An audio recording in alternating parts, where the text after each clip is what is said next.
Fala pessoal, tudo bem?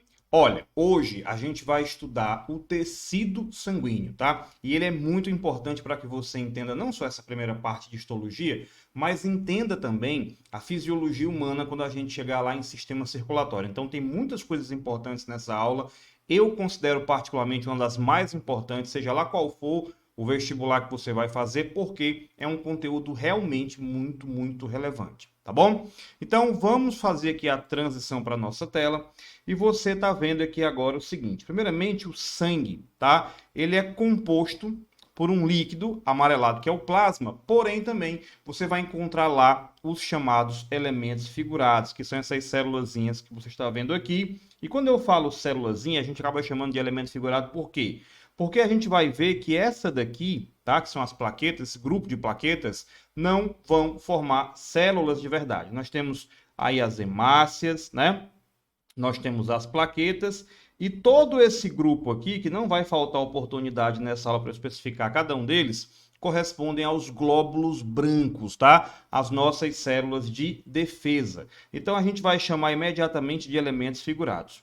Olha aqui essa figura. Quando você pega aqui, né, uma determinada quantidade de sangue, 100 ml, por exemplo, como está aqui, nós temos a seguinte situação. Se você pegar o sangue humano, está aqui um tubo, né, com sangue humano, um tubo, e colocar para fazer a centrifugação, a gente vai ter a separação em duas fases, né? Então você vai ter aqui o plasma sanguíneo, essa primeira parte aqui, ó. Olha só, vai ser o plasma sanguíneo, tá ok? E que corresponde a aproximadamente 55%, tá? Nós temos aqui 2% de glóbulos brancos e 43% aqui de glóbulos vermelhos, que são as hemácias da gente, tá ok? Dentro dessa parte aqui, que é o plasma, a gente vai encontrar o quê? Sais, aminoácidos, ácidos graxos, glicose, vitaminas, hormônios em geral, tá? A gente vai encontrar gases, como por exemplo o gás carbônico e o oxigênio também, a ureia, como sendo um produto discreta, importante, fibrinogênio, que é uma proteína importante para a coagulação, vamos falar dela inclusive nessa aula aqui. Então, toda essa parte que eu te falei, ela fica, obviamente, formando essa estrutura que é o plasma. E a maior parte dela, obviamente, é a água, tá ok? Bom, então, só um detalhe aqui, uma pequena observação, é que a gente chama de soro, né? Essa figura aqui está em espanhol, mas é quase a mesma coisa aqui para a gente entender. Esse soro, ele é o plasma menos o fibrinogênio, porque o fibrinogênio, tá? Ele vai modificar para a fibrina lá no processo de coagulação e você vai entender. Então, soro não é a mesma coisa que plasma, professor? Não, tá? O plasma, ele está intacto, ok? Então, mais uma vez, para quem gosta, né, das figurinhas organizadinhas, tá aí, ó. Água, íons, né? As moléculas orgânicas, que são muitas, e aí, como já falamos aqui, aminoácido, proteína, glicose.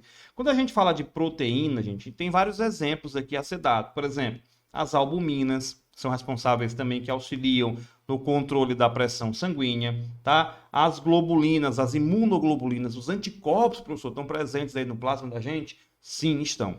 E o fibrinogênio, que eu acabei de falar, que está ligado ao processo de coagulação. Né? Então, fora isso, nós temos lipídios em geral, né? Alguns resíduos nitrogenados do nosso metabolismo. Esses resíduos nitrogenados aqui para a gente vão ser quem? Vão ser as excretas, tá? Que são lançadas pelas células no sangue e depois lá na filtração renal elas vão ser eliminadas para fora. E nós temos aí também os gases, como eu acabei de falar, gás carbônico e oxigênio. Muito bem. Quando a gente fala desses elementos celulares ou elementos figurados, nós temos aqui, ó, as hemácias, também chamadas de eritrócitos. Dá um zoom aqui para você ver, ó, os eritrócitos, tá certo? A palavra eritro quer dizer vermelho e cito quer dizer célula, então são as células vermelhas, tá bem? Aí nós temos aqui os leucócitos, que eu vou já mostrar aqui para vocês em detalhe, e as plaquetas, que são elementos figurados, não são fragmentos de células, tá ok? Então, as plaquetas, para que você saiba, elas são fragmentos de células. Vou logo te adiantando aqui que são fragmentos dos chamados megacariócitos, que são células super importantes aí no processo de coagulação, ok? Bom, com relação aqui aos nossos leucócitos, os glóbulos brancos, Nós temos os linfócitos, tá? Que depois eu vou especificar. A gente sabe que tem, por exemplo, linfócitos B, linfócitos T. Nós temos os monócitos, tá? Então, esses aqui eu vou especificar, mas de antemão existem os linfócitos B e os linfócitos T, principalmente, tem mais. Os monócitos, que são células importantíssimas que vão dar origem aos chamados macrófagos, tá? Que são aquelas células de defesa fagocetária que a gente tanto conhece, tá bom? Essas duas células aqui, que estão em azul, para você ter uma ideia, eles são chamados de agranulócitos. Por quê? Porque eles não vão apresentar granulosidades citoplasmáticas, tá ok? E aqui nós temos, ó, os neutrófilos, tá bem? Nós temos os eosinófilos e nós temos os basófilos. Esses três aqui, tá? Eles estão dentro do grupo dos granulócitos, tá? Que são células de defesa que vão apresentar uma granulosidade citoplasmática, tá ok? Então, até aí, todo mundo acompanhando direitinho. Outra coisa, professor, de onde é que vem as células do sangue? De onde é que vem o nosso sangue? Gente, olha, quando você pega aqui, vou colocar aqui para você visualizar direitinho, tá? Quando você pega aqui a estrutura de um osso, nós temos no interior do osso uma estrutura chamada de medula óssea, tá? Só que essa medula óssea, para que a gente não se confunda com outras, é a medula óssea vermelha, tá? E essa medula óssea vermelha, ela vai ter células, tá? Que a gente vai chamar de células tronco, ajustar aqui no foco, células tronco hematopoéticas, tá? Então, essa medula óssea vermelha, ela vai apresentar o que a gente chama de quê? De células, eu gosto dessa abreviação aqui, células, né?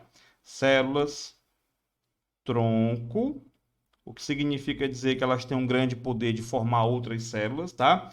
Então, elas são células tronco hematopoéticas, que são aquelas células tronco que vão formar as nossas células sanguíneas. Então, quando você pega o interior de um osso, você vai ter essa medula óssea vermelha, tá certo? Bom, e aqui, ó, nessa outra figura, você está vendo o seguinte, que essa medula óssea vermelha, ela é um tecidozinho que está lá dentro, altamente vascularizado. Aqui você percebe os vasos, ó. Tá vendo aqui a artéria, você tá vendo aqui, né, veias, tá? E aí, essas artérias e veias estão recebendo essas células que são formadas e lançadas na corrente sanguínea aí pela medula óssea vermelha, tá ok? Então, ficou claro que a origem das células do sangue é a partir, né, da medula óssea vermelha. Outra coisa super importante, né? Uma coisa importantíssima, é que existe um processo de diferenciação, tá? Então, você tem células lá do blastocisto, formando aí o processo de diferenciação. O que é diferenciação?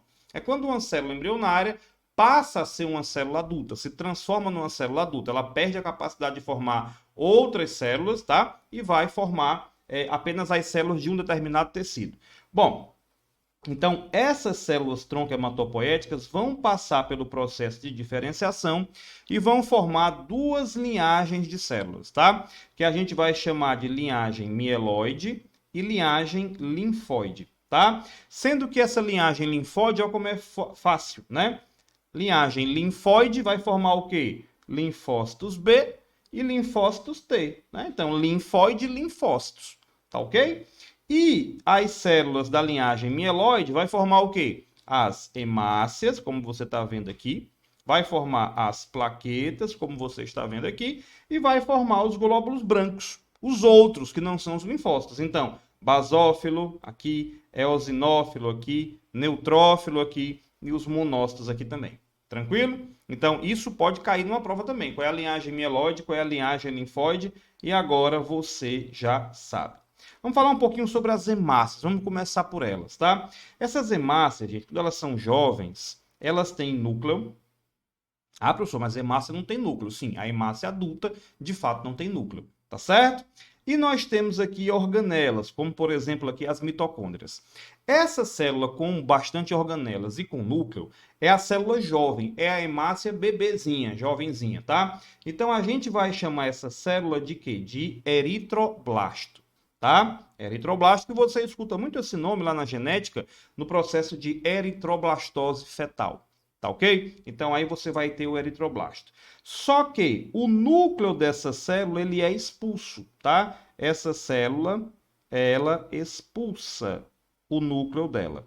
E quando essa célula expulsa o seu núcleo, vai ficando aqui com as organelas, né, apenas, ela passa a ser chamada de reticulócito, tá? Então ela é aqui um reticulócito, até o momento em que ela expele, inclusive, ó, o reticulócito expele também as organelas e depois você vai ter a formação de uma hemácia. Então, a hemácia, ela está aqui, ó. Deixa eu só mudar aqui a cor, porque a hemácia já é vermelha, tá? Então, aqui você vai ter a hemácia, tá? A hemácia adulta, tá? Uma célula bicôncava, você pode observar, ela parece como se fosse assim dois pratos fundos unidos pelo fundo, tá? Uma célula bicôncava, uma célula sem núcleo e pelo fato dela não ter núcleo, qual é a vantagem? É que ela vai ter mais espaço para transportar os gases que ela precisa transportar, né? O gás carbônico e o oxigênio. Por outro lado, também essa célula sem núcleo, sem organelas, ela dura menos tempo. Tá? Então a hemácia tem aí um tempo de vida estimado de 100 a 120 dias. Lá, agora há pouco, eu falei para você, né, que nós temos as células tronco dentro da nossa medula óssea vermelha. Então isso que você está vendo aqui, tá? Essa partezinha que você está vendo aqui é o interior do osso. Então eu vou chamar aqui de medula óssea vermelha, MOVE, a sigla aqui, ó. Pronto, agora dá para ver, né? A medula óssea vermelha. Tranquilo? Então, essa medula óssea vermelha é o local onde a gente está tendo a produção das células. Então, como você vê bem aqui, ó, eu tenho uma célula tronco, e essa célula tronco aqui ela está se diferenciando num neutrófilo, que é uma célula super importante fagocitária que a gente vai conhecer aqui. Tá ok? Aqui você vai ter um monócito dando origem, por exemplo, a um macrófago aqui do lado, ó. E tudo isso aqui está indo para a nossa corrente sanguínea, tá? Nós temos também, ó, aqui, ó, plaquetas sendo formadas, só que as plaquetas vêm a partir dessa célula grandona que está bem aqui, que é o megacariócito, que inclusive tem esse nome porque é uma célula de núcleo grande, daí o nome megacariócito, tá ok? Bom, e aí nós temos aqui, ó, os eritrócitos sendo formados, tem aqui uma célula tronco, aí nós temos aqui, né, o eritroblasto, o reticulócito, expulsa o núcleo, forma uma hemácia e ela vem para a corrente sanguínea. Então, para ilustrar, essa figura aqui mostra para a gente o quê? Esse processo de formação das células sanguíneas vão sendo formadas e vão sendo colocadas aí na nossa corrente sanguínea. Tranquilo? Bom, com relação aos nossos eritrócitos, tá? A gente vai ver aqui, os nossos glóbulos vermelhos, então, elas são células, como eu já falei para vocês, como eu já comentei aqui, ó, são células anucleadas, estão vendo aqui, ó, tá? São células que fazem o transporte de oxigênio através da hemoglobina.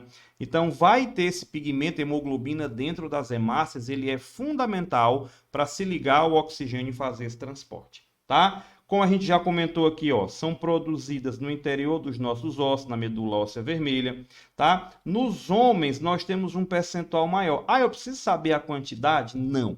Eu quero apenas que você saiba que, normalmente, nos homens, a quantidade de hemácias é um pouco maior. Isso se deve ao fato de que a mulher perde sangue mensalmente, tem a menstruação, então tem que repor essas células, e que nós também temos a testosterona, tá? Que atua como um fator que estimula a produção dessas células vermelhas que a gente conhece aqui, tá ok?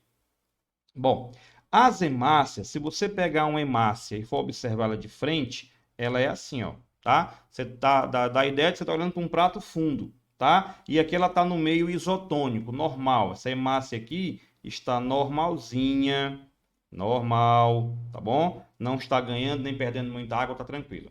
Agora, se você fizer um corte transversal na hemácia, como você está vendo aqui, e for observar, né, ela tem realmente, olha aqui, ó, esse formato de uma concavidade para a parte de cima e uma concavidade aqui para a parte de baixo. Estão vendo, ó? Tá certo? Isso se dá, obviamente, por proteínas do citoesqueleto da célula, que vão fazer com que ela tenha esse formato, e esse formato acaba sendo muito importante para que essa célula realize as funções de transporte. Tá bom? Aqui a gente está vendo, nessa figurinha bem aqui, ó, estou marcando aqui com um asterisco, a gente está vendo aqui uma hemácia que foi colocada no meio hipertônico e ela encolhe. Então essa célula aqui, que encolheu, ela vai ficar o quê? Vai ficar uma célula murcha, tá bom? Ou plasmolizada, como alguns autores chamam também. Já essa outra célula aqui, você vê que ela está rechonchuda, zona, grandona. Se ela está assim, é porque ela ganhou muita água. Então, ela foi colocada no meio hipotônico, tá? E esse meio hipotônico é o meio em que essa hemácia, ela vai ganhar muita água e vai perder esse formato dela bicôncavo, tá bom? E aqui você está vendo uma hemácia anormal, que a gente vai chamar de hemácia falciforme, tá? Ó, uma hemácia anormal, uma hemácia falciforme, tá? E a gente observa que essa hemácia, ela tem essa configuração justamente porque ela perdeu a sua estrutura, ela perdeu o seu formato devido a ter uma molécula de hemoglobina anormal, tá? O que é, obviamente, uma doença genética que a gente conhece como anemia falciforme, tá bom? Gente, algumas observações aqui importantes para a gente estar discutindo aqui nesse momento da nossa aula, tá? Então vamos lá. Primeiro, aqui você está vendo a molécula de hemoglobina, tá ok? Essa molécula que você está vendo aí é a molécula de hemoglobina. Bom, ela apresenta 4 grupos M, tá? Numa molécula de hemoglobina, são grupamentos idênticos, tá? O que é que consiste esse anel? A gente vai chamar isso aqui de anel porfirínico, tá? Que é composto por carbono, hidrogênio, nitrogênio, mas tem um átomo de ferro central. Então, vamos lembrar, eu preciso decorar tudo isso, grupo porfirínico? Não. Quero que você lembre que essa estrutura dessa hemácia, ela apresenta ferro, tá? E que esse ferro, ele é fundamental para que a gente tenha atração do oxigênio, tá? 70% do ferro do nosso corpo é encontrado nesses grupos M da molécula de hemoglobina, tá ok? Bom, como resultado disso, a síntese da hemoglobina requer que você tenha ferro na dieta. E aí eu quero lembrar você que quando a pessoa não tem esse ferro na dieta, ela vai apresentar o que a gente chama de anemia falciforme. É isso mesmo? Não, você errou, né? O pessoal está me confundindo. Você vai ter anemia ferropriva, falciforme é genética, tá bom? Anemia ferropriva. Vou até escrever aqui no cantinho, ó, que sobrou aqui, ferropriva, quando você tem a perda desse ferro na estrutura. Tá ok? E aí você vai para a sua alimentação buscando esse ferro na carne vermelha, feijão, espinafre, né, brócolis e aí vai, tá certo? Esse ferro ele é absorvido lá no intestino delgado por um processo de transporte ativo. Ele se liga a uma proteínazinha carreadora, uma proteína transportadora chamada transferrina. É a proteína que vai transportar o ferro. Olha como o nome é fácil. Transferrina. Vai transportar o ferro para a gente. Tá ok? Bom, aí a medula óssea vai fazer o quê? A captação desse ferro e vai produzir esse grupamento M aqui da molécula de hemoglobina. Tá bom? Então, esse ferro vem de fora, vem da nossa alimentação, é transportado pela transferrina, vai para o local de origem, que é a medula óssea vermelha, e lá a gente vai ter a formação dos nossos eritrócitos, como a gente já abordou aqui anteriormente, tá? Esse ciclo aqui, para encerrar essa primeira parte da gente, ele é bem interessante, tá? Ele é bem interessante porque ele mostra para a gente aqui, ó, primeiro passo. Eu vou mostrar aqui passo a passo para você, tá? O primeiro passo, nós temos o ferro sendo ingerido, ferro que vem da nossa dieta, tá? Então, ele é absorvido no intestino. Que intestino, professor? Delgado, tá aqui, ó, tá? Aqui é um pedaço do intestino delgado que você está vendo aí, tá bom? E aí, a gente vai ter o processo de absorção. Tranquilo? Tranquilo. Depois que existe esse processo de absorção, o que é que a gente vai ter? A gente vai ter que esse ferro é transportado por essa proteína que é a transferrina, que a gente já viu, tá? Lá no nosso plasma. Depois ela é transportada para onde? Para a medula óssea vermelha. Na medula óssea vermelha, nós vamos produzir a hemoglobina, que vai ser o conteúdo das nossas hemácias, dos eritrócitos. Então, o ferro vai seguir para formar o grupamento M da molécula de hemoglobina e eu vou ter a produção aqui das hemácias. Olha que show! Fácil de você entender, né? Esses eritrócitos vivem cerca de 100 a 120 dias no sangue. Pronto. Professor, e depois que eles, né, morrem, digamos assim, eles vão para onde? Eles vão, né, passar por uma eliminação no órgão nosso chamado baço. Tá aqui o nosso baço, tá certo? E nós vamos ter a destruição dessas hemácias que são velhas, que já estão velhas, tá ok? E aí você vai ter a formação da hemoglobina e na sequência a bilirrubina. Na verdade, você estoura a hemácia, já pega a hemoglobina que está lá dentro, tá? E na sequência nós vamos ter aí a formação de um material chamado bilirrubina. Essa bilirrubina, ela, né, e seus metabólitos em geral, são eliminados ou pela urina ou pelas fezes. Ela vem aqui para o rim, passa, né, e vai sair na urina, como se diz. Tá legal?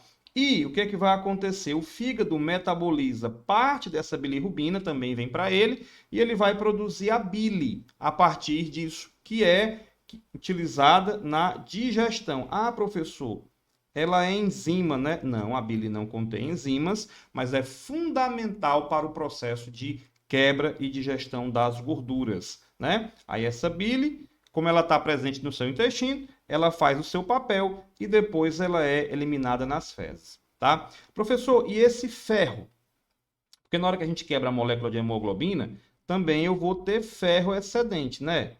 Esse ferro, parte dele é estocado no fígado, como sendo ferritina, tá? Uma proteína que vai acumular esse ferro no fígado da gente, e ele vai ficar lá acumulado como uma reserva para você, e outra parte desse ferro aqui vai ser transportado pela transferrina de volta para a nossa medula óssea vermelha. Olha que lindo um ciclo desse, tá? Eu aconselho até você voltar nesse vídeo aqui, nesse mesmo vídeo, e assistir isso de novo, fazer o teu esqueminha, olha aqui, ó, que legal, né? Para que você compreenda bem esse assunto aí, tá? Que é o ciclo, tá ok? Tranquilo?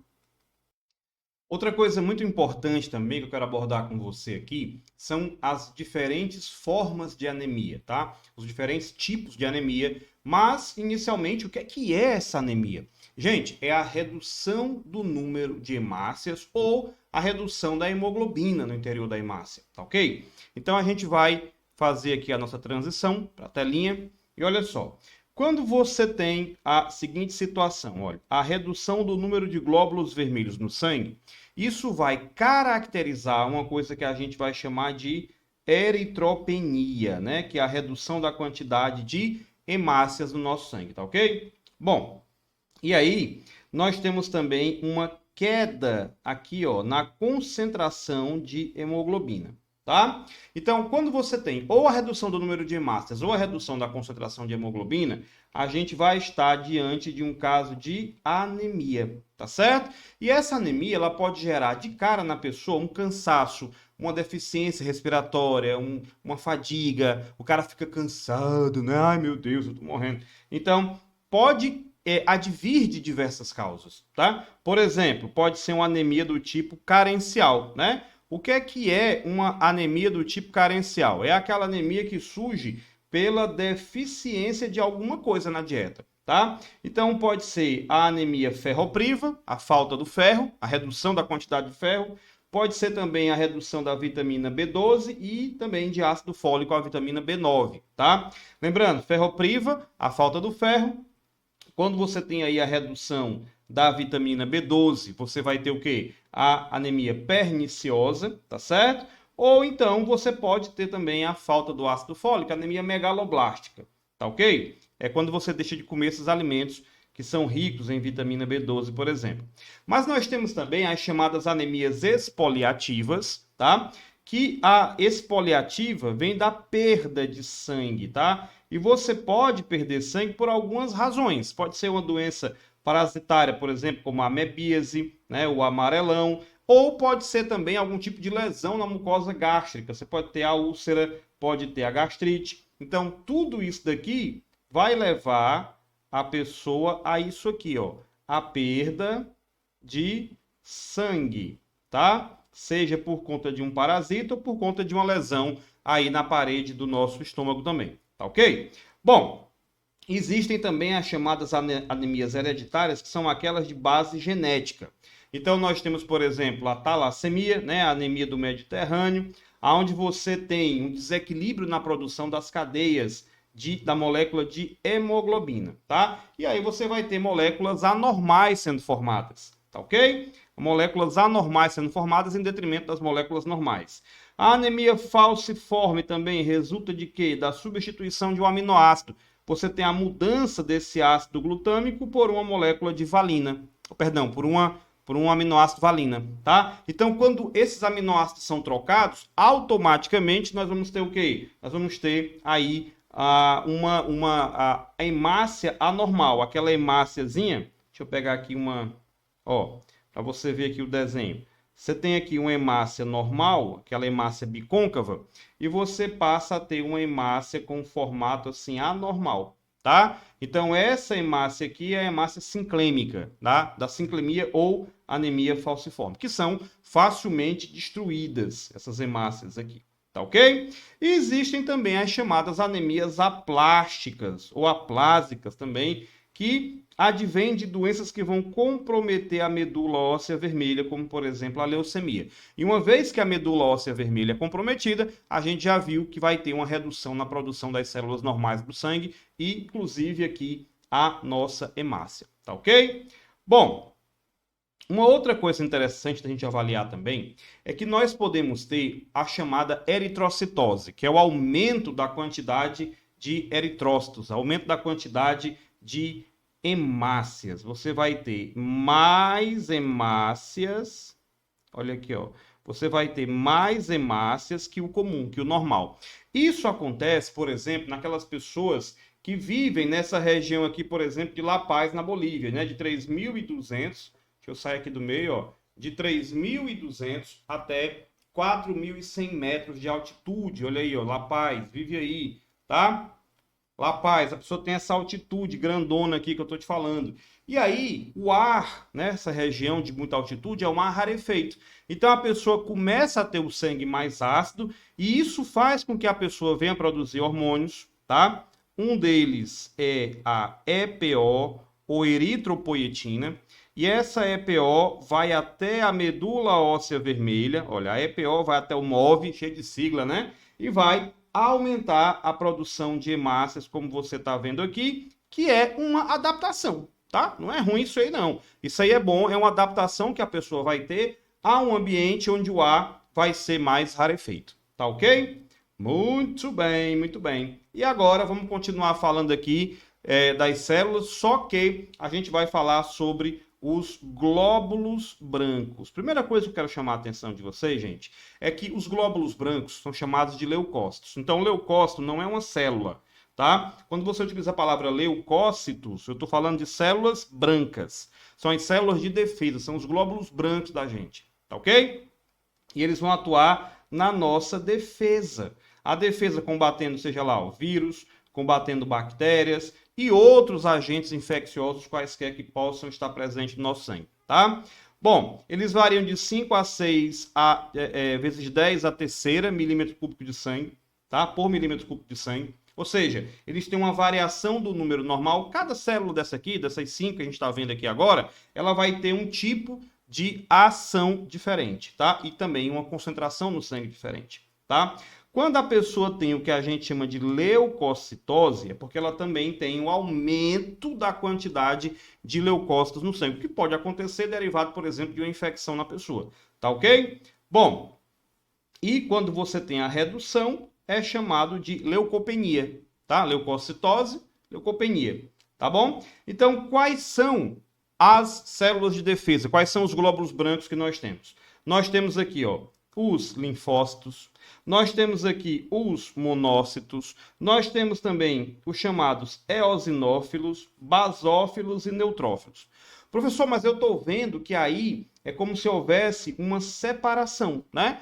Pelas cores diferentes. É porque essas duas primeiras aqui são chamadas de agranulócitos. Estão vendo aqui, ó? Agranulócitos. Eles não apresentam. Se você olhar aqui o citoplasma dessas duas células, você não está vendo aí, tá? Glóbulos brancos com granulações citoplasmáticas. Não tem. Então, são agranulócitos. E quando você olha para cá, esse grupinho todinho aqui é o grupinho dos granulócitos, né? Porque se você observar aí o citoplasma, você está vendo que elas têm granulações citoplasmáticas, grânulos de proteínas. Então isso diferencia em dois grupos, né? Fez com que a gente organizasse em dois grupos de células, como você está vendo aqui, né? Você pode até tirar um print aí para estudar mais tarde, tá bom? Você tem aí os granulócitos, neutrófilos, eosinófilos e basófilos, tá? Todos aqui com uma granulação citoplasmática, como você pode observar. E nós temos aqui os agranulócitos, tá bom?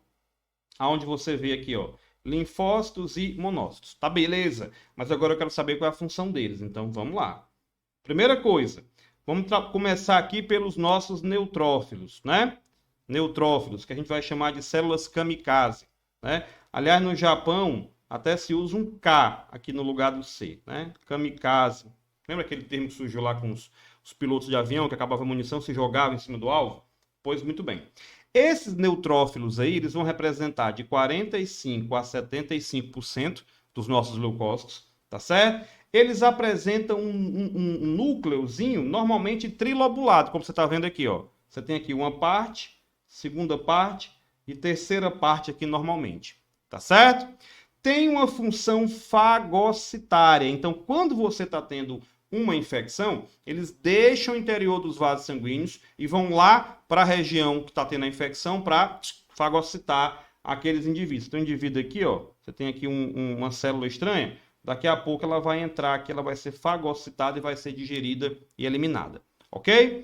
Eles chegam ao local da infecção porque eles são atraídos, né, pelas substâncias liberadas pelos invasores ou até pela dor no processo inflamatório, tá ok? E eles resolvem a maior parte das infecções de curta duração. Então, o papel deles, fagocitose, infecções gerais no nosso corpo, eles atacam, né, quase todo tipo de agente estranho, inclusive células nossas que são estranhas ao nosso próprio corpo, tá ok? Já os basófilos, eles representam apenas de 0,5% a 1% dos leucócitos do sangue, tá? Então, eles não vão ter um papel assim tão agressivo. O núcleo tem uma forma, se você observar aqui, extremamente irregular, tá ok?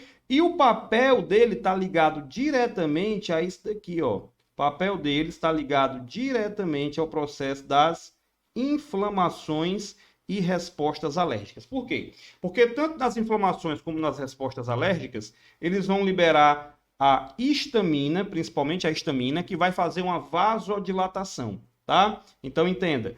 Essa histamina aqui, ela é uma substância assim, ó, vasodilatadora. Quando o vaso fica dilatado, a permeabilidade do vaso aumenta, tá? E aqueles neutrófilos que você viu lá podem sair em direção à infecção. Então, eles liberam histamina e a nível de ensino médio, né, a gente vai colocar aqui o seguinte: histamina e heparina. Essa heparina é um anticoagulante, tá? Tem os leucotrienos também, mas isso é muito pouco de cair no vestibular.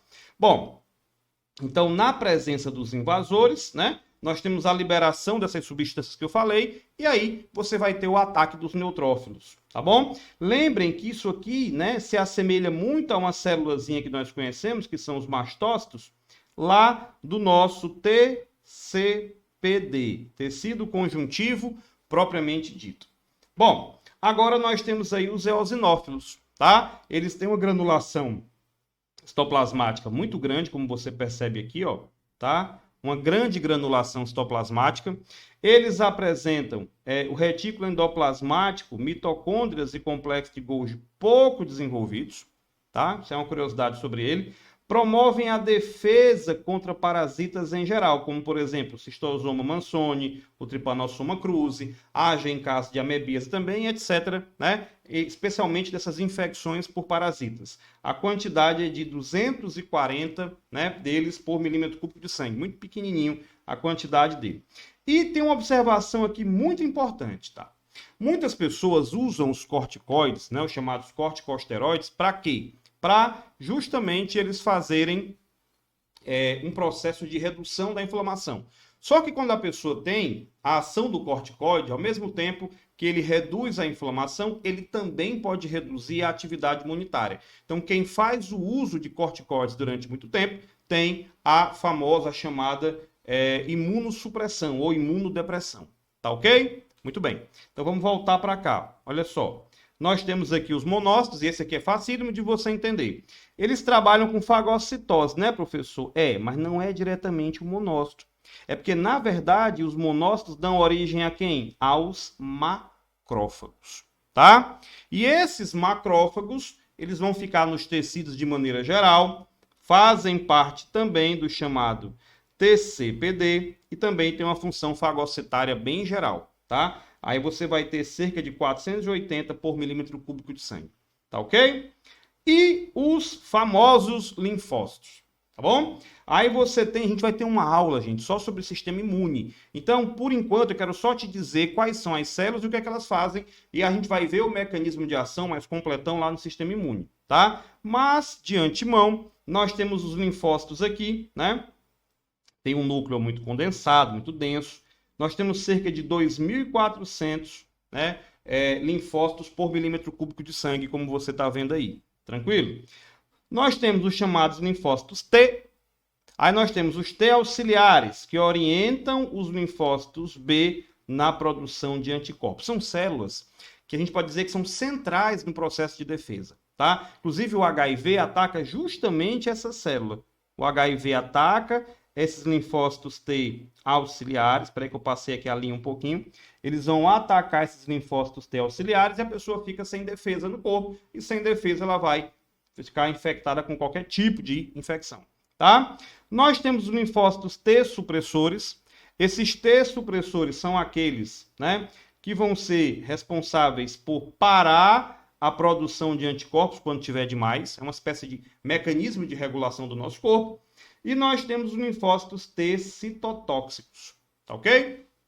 Então, esses linfócitos T citotóxicos são aqueles que vão produzir substâncias que vão mudar a permeabilidade das células invasoras e também vão destruir essas células, vão perfurar a membrana dessa célula e vão causar destruição. Ela também é conhecida como linfócito matador, né? Às vezes você pega um livro e tem lá esse nome, matador ou killer, é o linfócito T-killer, de assassino, tá bom?